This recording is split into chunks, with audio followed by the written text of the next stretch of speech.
ఓం నమో భగవతే వాసుదేవాయ. శ్రీమద్భాగవత మహాపురాణము దశమస్కంధము ఉత్తరార్ధము 50వ అధ్యాయము. శ్రీకృష్ణుడు జరాసంధునితో యుద్ధమునర్చుట, ద్వారకా నగరమును నిర్మించుట. శ్రీ శుకుడు వచించెను. పరీక్షిన్ మహారాజా, అస్థి ప్రాప్తి అనువారు కంసుని యొక్క పట్టపురాణులు. తమ భర్త అయిన కంసుడు శ్రీకృష్ణుడి చేతిలో నిహతుడైన పిమ్మట మిగుల దుఃఖార్తలై వారు తమ తండ్రియగు జరాసంధుని యొక్క భవనమును చేరిరి. జరాసంధుని రాజధాని గిరివ్రజపురము. మిగులు దుఃఖములో మునిగియున్న ఆ అస్థియు ప్రాప్తియు తమకు తండ్రి అయిన మగధ రాజ్యాధిపతియగు జరాసంధునకు తమ భర్త మరణమునకు కారణములన్నింటినీ తెలిపిరి. పరీక్షిని మహారాజా, తమ కుమార్తెలు తెలిపిన అప్రియ వార్తను విన్నంతనే జరాసంధునిలో శోకము పెళ్ళుబికెను. వెంటనే అతడు మిగుల క్రుద్ధుడై భూమిపై యాదవ వంశమును పూర్తిగా నిర్మూలింతును అని ప్రతిజ్ఞ చేసి యుద్ధమునకు సన్నద్ధుడయ్యను.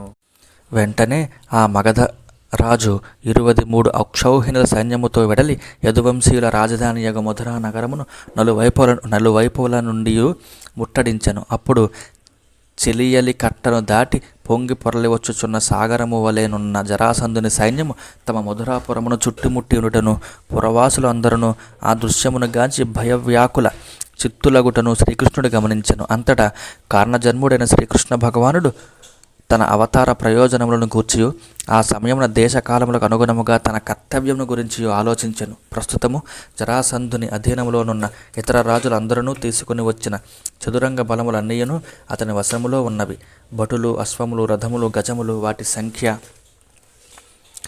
23 అక్షౌహిణులు. అవి అన్నియును భూమికి మిగుల భారమై ఉన్నవి. వాటిని అన్నింటినీ ఇప్పుడు హతమార్చదను. జరాసంధుని మాత్రము విడిచిపెట్టవలను.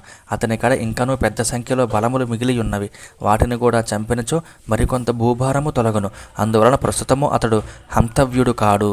భూభారమును తొలగించుట ఈ నా అవతారమునకు పరమ ప్రయోజనము. అందువలన భూమికి భారమై ఉన్న దుష్టులను సంహరించడం ద్వారా సాధు పొంగవులను సంరక్షించుట నా కర్తవ్యము.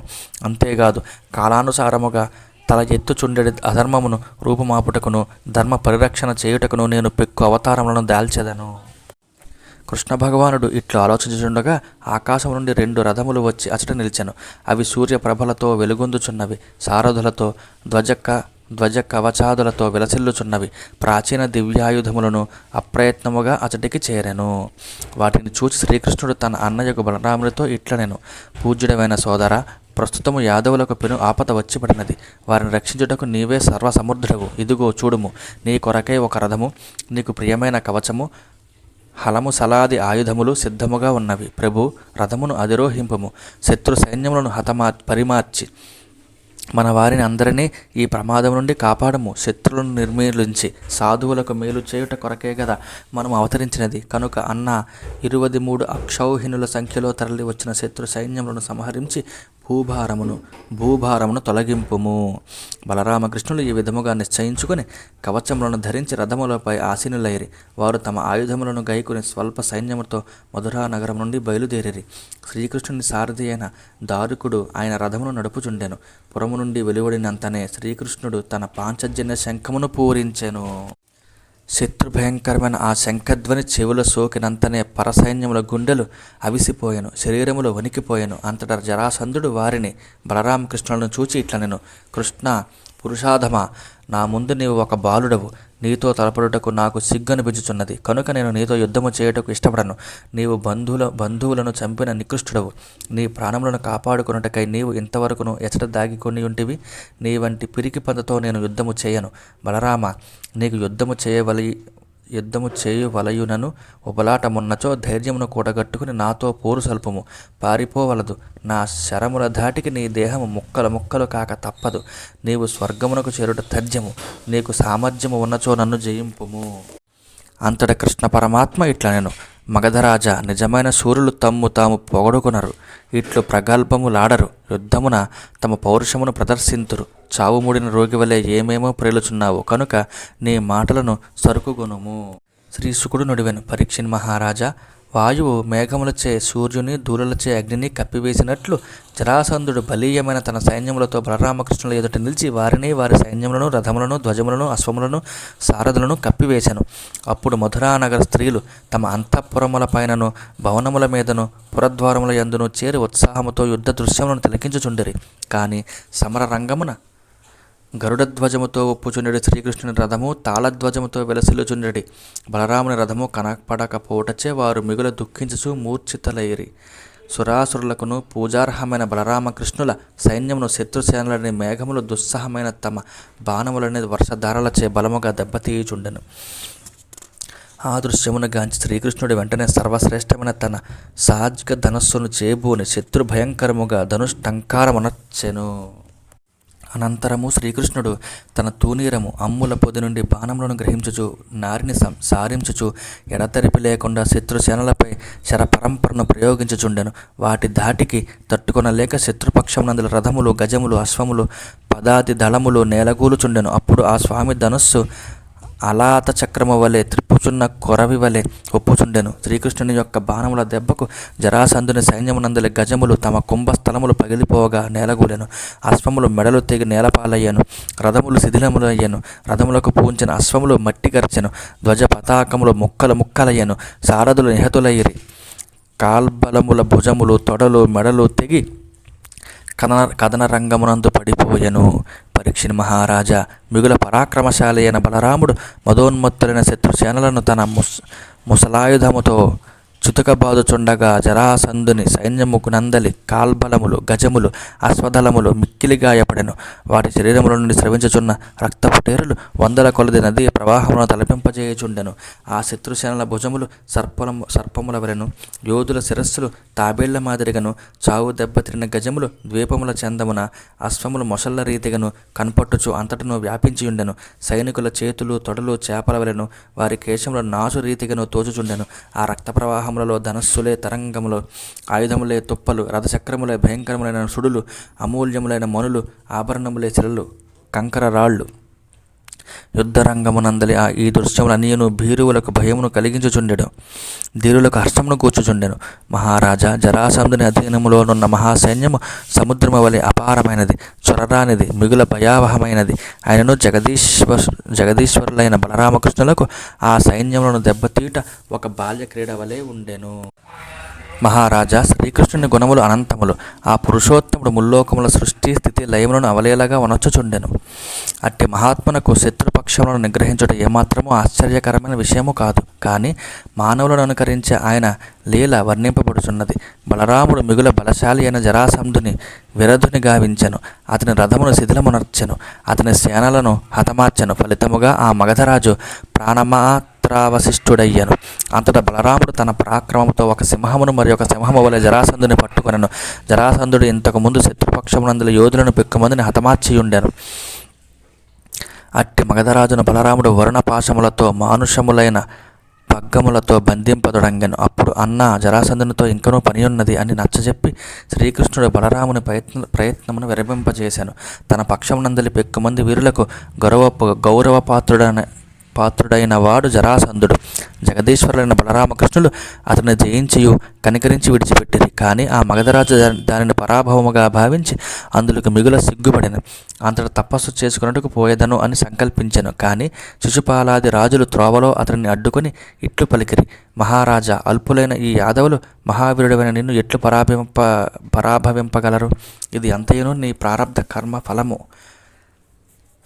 ఇట్టి యుక్తియుక్తములైన మంచి మాటలతో అతని తపస్సంకల్పమును విరమింపజేసిరి. జరాసంధుని సేవలు అన్నీయును నిహతములయ్యను.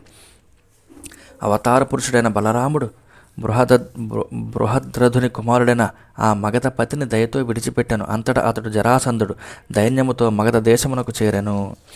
ఆ యుద్ధమున శ్రీకృష్ణుడు బలరాముడు చెక్కురు చెదరలేదు. సముద్రము వలె అపారమైన జరాసంధుని సైన్యములు మాత్రము పరాజితములయ్యను. అంతటా విజేతలైన బలరామకృష్ణులపై దేవతలు పూలవాన కురిపించి ప్రశంసించిరి. జై శ్రీహరి.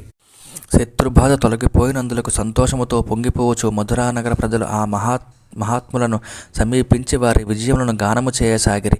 సూతులను, వంది మాగధులను వారిని స్తోత్ర పాఠములలో ముంచెత్తిరి. బలరామకృష్ణుడు నగరమున ప్రవేశించుచుండగా పురప్రజలు శంఖములను, దొందుబులను, భేరులను, తూర్యములను పెక్కురీతులు మ్రోగించుచు వీణ, వేణు, మృదంగ నాదములతో వారికి ఘన స్వాగతము పలికిరి. ఆ మహాత్ములు రాజమార్గములలో పురోగమించుచుండగా వీధులన్నీయును సుగంధ జలములతో తడుపబడెను. జనులెల్లరూ ఆనందముతో కేరింతలు కొట్టుచుండిరి. ఎల్లడలను ధ్వజ పతాకములు అలంకరింపబడెను. బ్రాహ్మణుల వేదఘోషలు మిన్నుముట్టుచుండెను. పురమునందలి ప్రజలు ఎల్లరూ మిగుల కుతూహలముతో జయస్తంభములకు తోరణములను గట్టిరి. పురకాంతలు మిక్కిలి ప్రేమాదరములతో ఆ మహాపురుషుల రాకకై రెప్పలార్పక నిరీక్షించుచుండిరి. ఆ మహాత్ములు తమ సమీపమునకు వచ్చినంతనే వారు పూలమాలను, పెరుగు అక్షతలను, లేలేత లతాగుచ్చములను వారిపై చల్లిరి. శ్రీకృష్ణుడు యుద్ధభూమి నుండి మరలి వచ్చినప్పుడు అపారమైన ధనమును, శత్రువీరుల ఆభరణములను తీసుకుని వచ్చెను.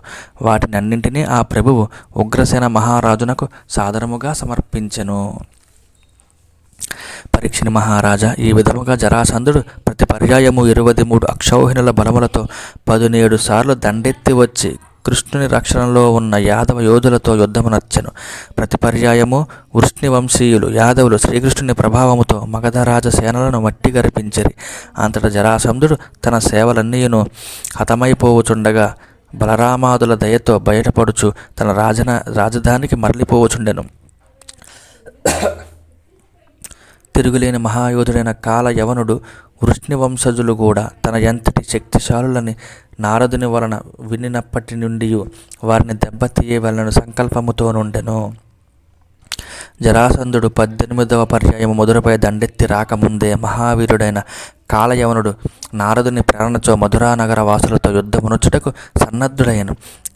అందువలన వెంటనే అతడు 3 కోట్ల మంది మ్లేచ్ఛ వీరులతో కూడి మధురను ముట్టడించెను. కాలయవనుని చూచినంతనే శ్రీకృష్ణుడి బలరామునితో కూడి ఇట్లు ఆలోచించెను. అయ్యయ్యో, ఒకే సమయమున జరాసంధుని నుండి కాలయవనుని నుండి యదువంశీయులకు ఆపద సంభవింపనున్నది. ఈ కాలయవనుడు నేడు మనలను ముట్టడించిన విషయము తెలిసినంతనే మహాబలశాలి అయిన జరాసంధుడు కూడా నేడో రేపో ఎల్లుండో మనపై దాడికి దిగుట తథ్యము.